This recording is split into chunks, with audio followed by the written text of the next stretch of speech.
Hey, how's everybody doing? Let's talk about the future.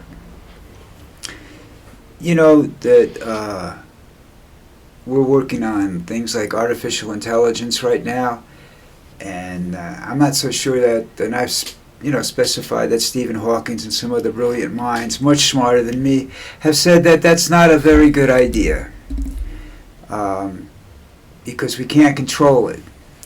Eventually, they'll start thinking for themselves. The Terminator premise, um, and they find out that we're the greatest threat to humanity. Well, if you take that out of the equation, the greatest threat to humanity is greed. And people use a lot of excuses to promote greed. Survival, for one. Okay, we need to ensure our survival, therefore we need more of everything than the other guys have. Okay? Greed powers, I don't forget the term, but anyhow, greed powers the desire to obtain more than you need. All right? This planet, from the day it was born, people have believed that there's an abundance of everything and that we never have to worry about running out of anything. Scientists know when we're going to run out of things. Long before I came down here, a scientist wrote we had 38 years of oil left and described what would happen when we ran out of oil. And then I looked around and I saw, okay, well, we have wind power, we have nuclear power, we have solar power. Well, the sun doesn't have an infinite lifespan. We know at some point in time it's going to end, and things are starting to happen now that we weren't expecting to happen now. And that goes for the climate. We know that when the climate change was predicted back in the 80s and whatnot, it was never thought of to be at the point it is right now. Now. It would reach this point, but not now. Sometime in the future, further into the future. Oil went from the 38-year supply that we supposedly had we're down to about 12 years. And everybody says, that's impossible. Look at the billions of gallons of oil that are out there. And look like what you're using. The wars are increasing the use of oil because they drive the machines, they drive the manufacturing of weapons and stuff. So oil is going to become a shortage. I just read, I'm not sure where it is, if it's on the East Coast, I'm not sure where they were, but they decided to cancel 2 wind towers, I guess they were called, for wind power. Why? You got that much oil? Nuclear power will last so long. If the demand for nuclear power becomes too great, the rate that we'll be building them will be too fast. They won't be safe. Or we'll have to enlist artificial intelligence and robots and whatnot to build them. And to me, that's not a good idea, but I'm not going to be here to see a lot of this stuff, I might start to see greater food shortages than they are now. I know that when I came down here, I could spend $100 on food and have enough food for a month and a half, maybe, or of normal consumption, or a month with a few parties thrown in. Now, $100 gets me maybe 2 weeks worth of food. And the type of food is not the same. The quality of the meat and whatnot is not the same. My wife buys cheap meat, which drives me insane, but that's another story. But the cost of living is going to go up. I don't see.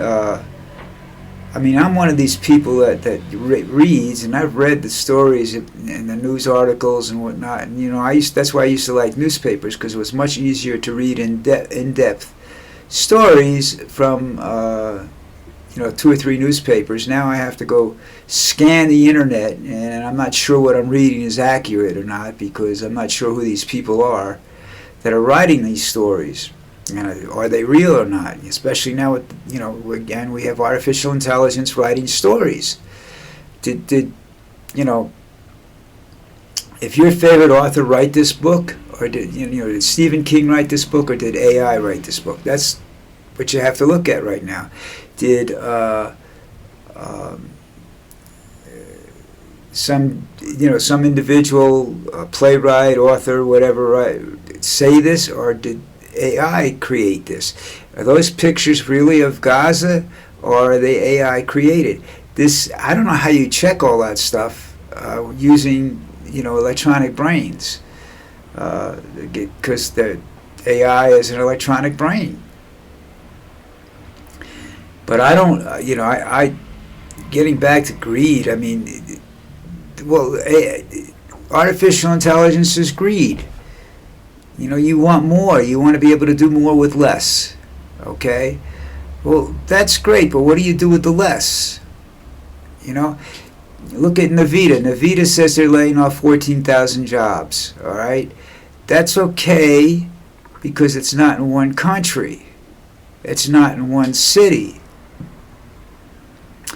But the more you turn to, like, delivery services are being turned over to drones and whatnot, and you're taking out the individual. You go to a warehouse now that had 150, 250 people working there. There's maybe 50 working there now. What's happening to those other people? Where are they going? I watched. I worked for the post office, and I worked in a circulation office in New Jersey, and they brought in all the automation, and one machine was doing the work of like 6 people per shift, and they ran 3 shifts, so that's 18 people out of work. Where'd they go? What'd they do? All right. Eventually, that office that I worked in, that distribution center, closed down because of automation. And the fact that you're not using, we're not using mail as much as we used to too. That's the other side of it, because now you have email. They made email capable of sending certified documents. Before you had email, but if you wanted to send a contract through the mail, you couldn't send a contract email and have them sign it and send it back and email it back to you. Now you can, and it's a legal binding document. Every improvement in life takes away from takes away from some part of our lives, of what we do for a living. You have AI is doing artistic work now. So what happens to the artist? What happens to the writer? What happens to the artist? Okay, well, hey, they don't make a lot of money anyhow. They don't really contribute to society's economy, right? So what's the big deal? Well, the big deal is that if you have a bunch of people with nothing to do except think, they're going to look at everything you do. We have science that's at a point that's up here someplace, okay, for intellectuals and whatnot, and we have government that's down here someplace, and they're the people that are supposed to be controlling things like artificial intelligence, manufacturing. Instead, they sit around and argue about what? Greed. I want more power. That's greed. Greed is not good. I forgot who said greed is good. One of the famous people. I'm not sure who it was. It was one of those rich people. Some famous rich guy said it. Greed is not good. You can say, well, it helps motivate people. It gets people to develop new ideas and whatnot. Yeah, but eventually it hurts people. You say everybody's not a high intellect, and everybody's not a genius, and not everybody's not a creative person. They have it within them to create, but there are people that create by killing. that's their creative outlet. But it's always been expensive to be creative. When you write book, here comes Lucy. She's down by my hand here. When you write books and you want to publish them, it costs you a lot of money. A publisher will not talk to you usually unless you have an agent. So you're giving up as much as 25% if you go to a publisher. Now, granted, the publisher will advertise the book, promote the book, but self-publishing is self-publishing. You still have to spend money. The old saying is, it takes money to make money, and that's very true. And that's why a lot of people aren't creative. And they say, well, the idea the computer was going to give us more time to be creative, and you're going to see all this art and theater and whatnot come out, and it never happened. Theater is less entertaining now. It's expensive. You can't. The average individual can't go there. Okay, if an average individual wants to see a football game, he has to go to a high school football game or a small college. To see big time sports cost a lot of money. I know people that can afford to go to one baseball game a year if they take their family. Like 4 people, you want to get together, but one game a year. That's it. Pick a game, we're going. Can't do it every weekend. When I was growing up, I could go to a baseball game every day if I wanted to. A football game, no big deal, The problem was where the game was and where you lived. I mean, if you lived in Trenton and you wanted to go to New York City, then it became an expensive proposition. But art is it's hard to get people to see art. I mean, what are you going to watch, an artistic show on television? You watch some dumb, stupid show on television. Do you really want to be ridiculous? Watch a reality show. There's no, how many people go to a museum? Well, we have 10 million people visiting our museum. 10 million out of 350 million people. That's a very tiny percentage of people that go to visit museums. My niece is in Paris right now, and she's visiting. She's a foodaholic. She's a foodie, so she's visiting restaurants and bakeries and stuff like that, which is good because these little shops need that for those people to make a living. But if you want to go out and be a writer, be a playwright, you have to promote yourself. That takes money. Where do you get that money from? Banks? I'm not sure, but I'm pretty sure banks aren't going to lend you $10,000 to write a book. I just graduated from Harvard as a literature major, and I want to write a book now, so I need about $15,000. You going to lend it to me? Well, don't you owe $180,000 in student loans to get that education? Yeah, see? So the people that, it's difficult to go out and say, I want to be this or be that anymore. I mean, it's a workaholic, and that's becoming a problem now with automation and artificial intelligence. They don't need you. Factories that took 50,000, or I don't know if that's a realistic number. Say 20,000 people to run a factory can do it with less than 2,000 now. Even the paperwork end of it, it's all automated. It's all done by computers. One person types the information in and the machine fills out the rest of the paperwork. I mean, it's not, they do the mathematical calculations for you and everything. So I see, it's like unemployment. I don't believe in the unemployment figures because I think there's a lot of people that have just given up.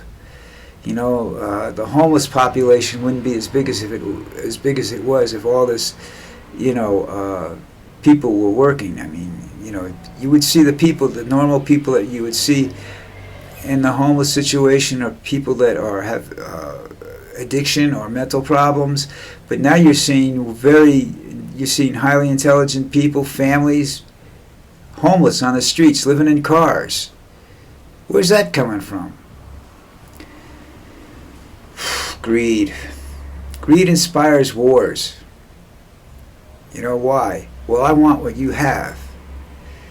You know, that's greed. That people, greed isn't just wanting, I want this. No, I want what you have. Not because it's better, but because I want to have it. I don't want you to have it. Greed is a very complicated emotion. Am I a greedy person? To a certain extent I am, yes. I want certain things in life, so therefore I guess I'm greedy when it comes to certain things. As I've gotten older, I've learned to deal without. I've adjusted my life. I think that because I can't do a lot of the things that I want, that I would have done if I was in the United States, I'm better off living in Colombia, not just from a monetary standpoint, but from a greed standpoint. I can't spend what I want to spend. I can't go out and get everything I want to get because it just doesn't exist down here. So therefore I don't settle for less. I desire different things that are within my budget more than they would be if I was in the United States. That's the thing about, that's where the credit card came into play, where I want that. I want a new car. I want what he has, but I can't afford. But here's a credit card. Well, that's when bankruptcy lawyers became rich. I filed bankruptcy twice. I'm not going to get into criticizing people for overextending themselves. I've done it, and I've learned from my lesson. I have money hidden in places now and I don't tell people where it is or how much it is. So I try to control that situation. The only money I have hidden that anybody knows about is I have a month's rent hidden to protect myself if something goes wrong 1 month. Gives me time to make adjustments where I don't get hit with debt right away. But people, have credit cards and they say, well, I can survive. Come on, let's go out. We'll have a huge Christmas dinner or something like that. And they buy all the food on a credit card. Now, 50 years ago, that came out of your pocket. That was part of your budget. Now, you spend money on a big food event, like a Christmas party or something like that. I think it's well worth the investment, but understand this: if you spend it on a credit card, you now have an additional expense added to your cost of living, and that's the interest on that money. It's like these places where you go out and you can go in and buy stuff on time, and everybody gets that credit. Well, we have a company down here called Alcompar, and if you do that, one of the things how they set things up is they do it with credit cards. When you go use a store credit card, it's the same thing. How many payments do you want to make? 6, 12, and you look at it and you say, okay, 12's good. And then you realize something. You bought this item on sale. That's why you went in there and bought it the first place. You're paying more than the list price for that item by the time you're done paying for it. But greed drives that. I want that. I got to have that. That's greed. Greed is really, I wish there were, I could sit down with some of these great comedians and have them write a routine on greed, I forgot the guy's name. I'm having a mind fart right now, but there's a black comedian that did this routine on the cure for cancer. And he said there's not a cure there's a cure for cancer, and it exists, but they're not going to give it to you. Why? Greed. Because there's no money in the cure. The money resides in you paying every month or whatever for the treatment. Okay? Sounds disgusting. Doesn't sound like anything we would do. What does it? Well, if you're a pharmaceutical company and you're greedy, yes, it does. Okay? If you cure something tomorrow, the people that developed a cure for polio, that disease is no longer a money-making existence. Not like it was. They have a cure. You know how much money they lost once they stopped, the people that made iron lungs and everything like that back in the day? That's greed power. All right, listen, I don't know what I'm going to do. I'm a little bored today, but I'm going to take off, and we'll see you next time.